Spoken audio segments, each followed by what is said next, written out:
अस्सलामुअलैकुम स्टूडेंट्स, आज हम कुछ न्यू एग्जांपल्स करेंगे। लीस्ट स्क्वायर सॉल्यूशन फाइंड करना सीखेंगे। आपके पास सिस्टम ऑफ लीनियर इक्वेशंस होंगी। इससे पहले हमारे पास कोई मैट्रिक्स गिवन थी और कोई कॉलम वेक्टर गिवन था, तो हमने उसका लीस्ट स्क्वायर सॉल्यूशन फाइंड करना सीखा था।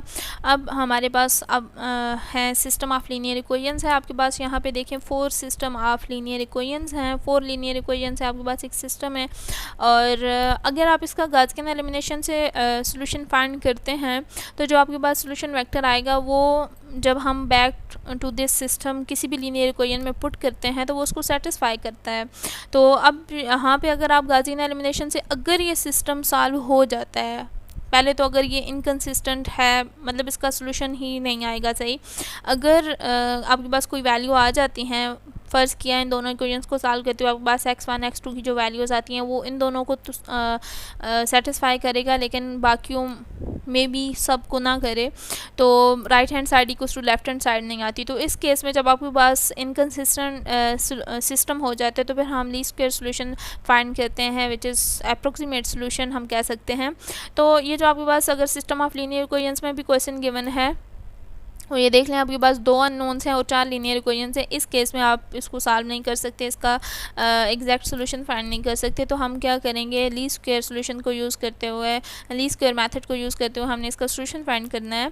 तो सबसे पहले तो इसको मैट्रिक्स फॉर्म में लिखें। मैट्रिक्स फॉर्म में हम क्या करते हैं, ये जो कोफिशिएंट्स हैं इनकी मैट्रिक्स बना लेते हैं। इनके जो कोफिशिएंट्स हैं यहाँ पे 1 1 है और 1 2 है, 1 3 एंड 1 4 है। ये आपके पास जो मैट्रिक्स ए बनी है वो आपके पास 4/2 मैट्रिक्स आर्डर 4/2 आर्डर की मैट्रिक्स बनी है। और जो आपके पास अननोन का जो कॉलम वेक्टर बना है वो आपके पास 2 अननोन्स हैं, x1 और x2 है। पूरे सिस्टम में आपके पास 2 अननोन्स ही यूज़ हुए हैं, x1 और x2। ये कॉलम वेक्टर की फॉर्म में इसको लिख लें। और देन आपके पास कॉलम वेक्टर b है विच इज़ 1 3 3 5। ये जो आपके पास राइट हैंड साइड पे जो टर्म्स हैं, constant terms of each linear equation है 1 3 3 5, इनको आप लिख लें।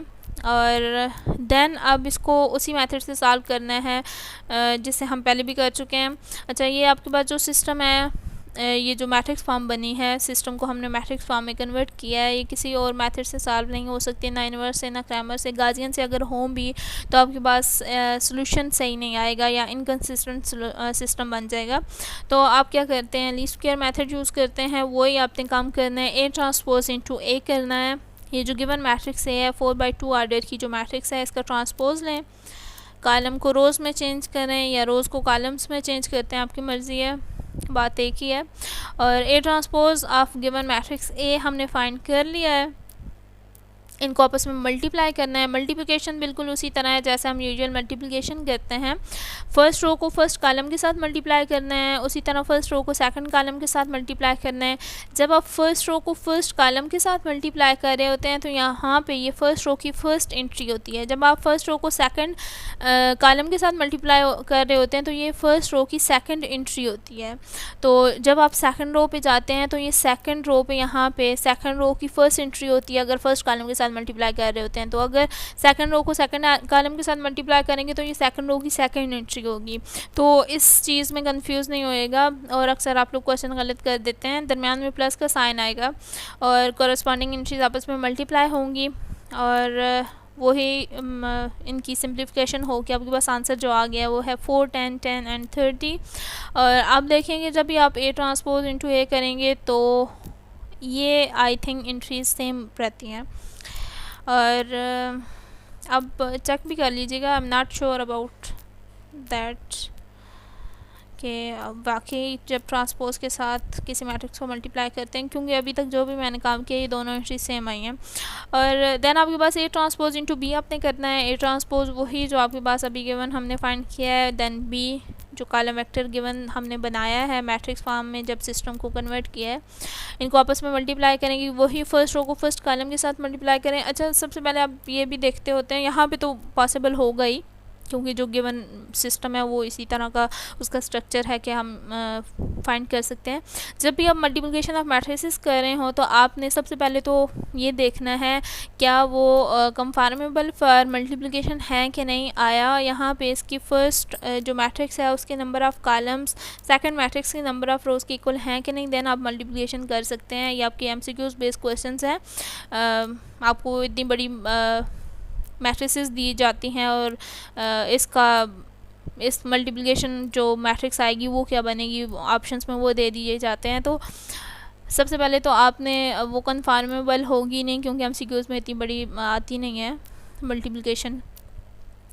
अच्छा, A ट्रांसपोज इंटू B हमने फाइंड कर लिया, कॉरेस्पॉन्डिंग एंट्रीज आपस में मल्टीप्लाई वही, देन आपके पास कॉलम वेक्टर 12 एंड 36 एंट्रीज का आ गया। अब इस इक्वेशन में जब आपने पुट किया x is the column vector of unknowns, और यहाँ पे वही जो हमने A transpose into B find कर लिया, इनकी नोटेशन हमने अब यूज़ की है A स्टैरिक एंड x वही आपके पास जो अननोन का कॉलम वेक्टर है, हमने इनकी वैल्यूज़ फाइंड करनी है, और B स्टैरिक ही जो आपके पास गिवन आ गया है। देन अब यूजिंग क्रैमर्स रूल, मैं अपनी मर्ज़ी से क्रैमर्स रूल यूज़ करके इनको सॉल्व कर रही हूँ, आपकी मर्ज़ी आप जो सभी रूल यूज़ करते हैं।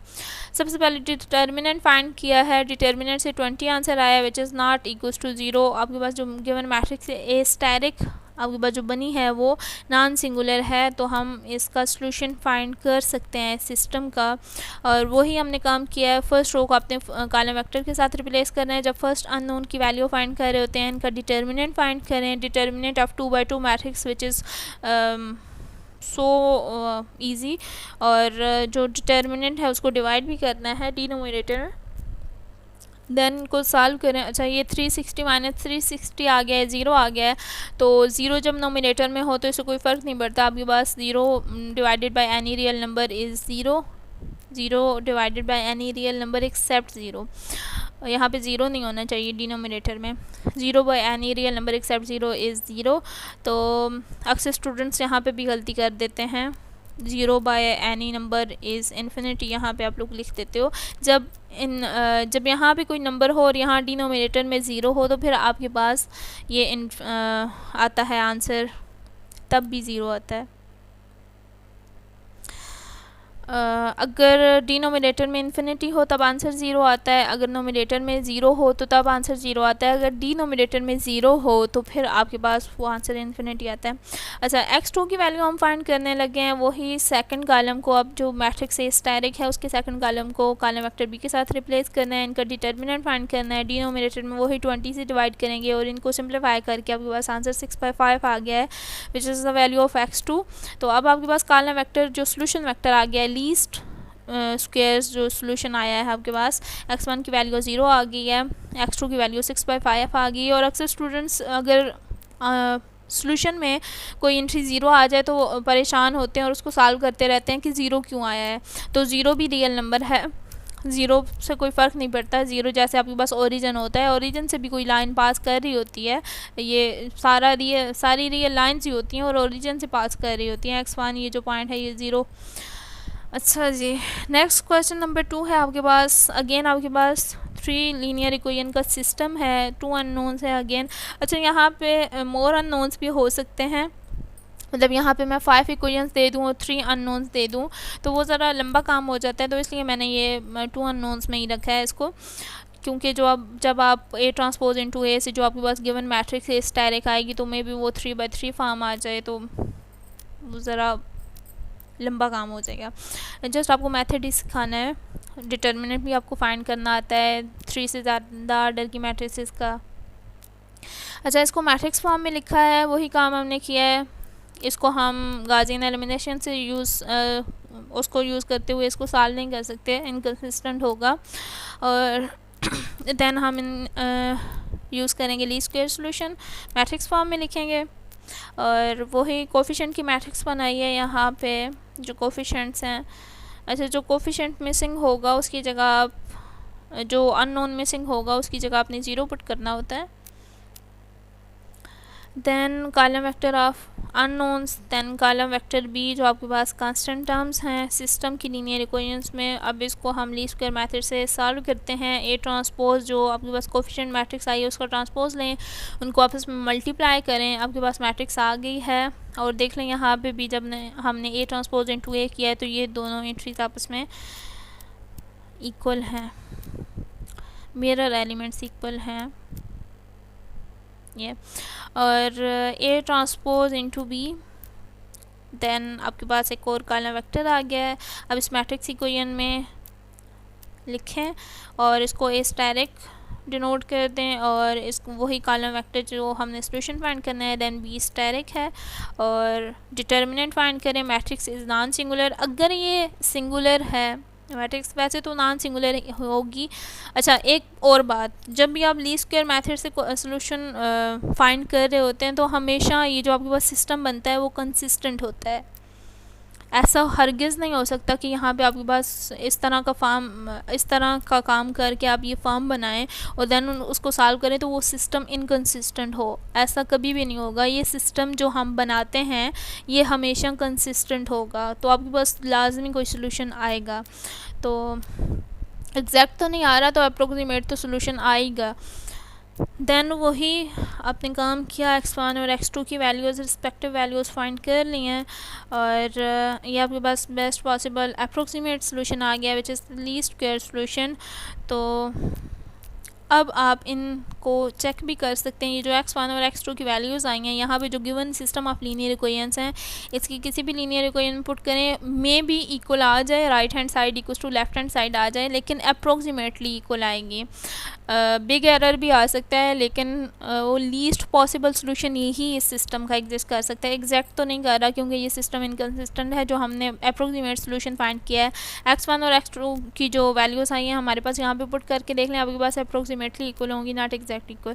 तो इंशाल्लाह नेक्स्ट टॉपिक के साथ मिलेंगे, इनकी प्रैक्टिस करेंगे। खुद से कोई भी इस तरह का सिस्टम ऑफ लीनियर इक्वेशंस बनाएं, कोई भी मैट्रिक्स और कॉलम वेक्टर लेके इस मेथड को अप्लाई करें। मैट्रिक्स इक्वेशन वही है, काम सारा वही है, ईजी है, तो प्रैक्टिस करें।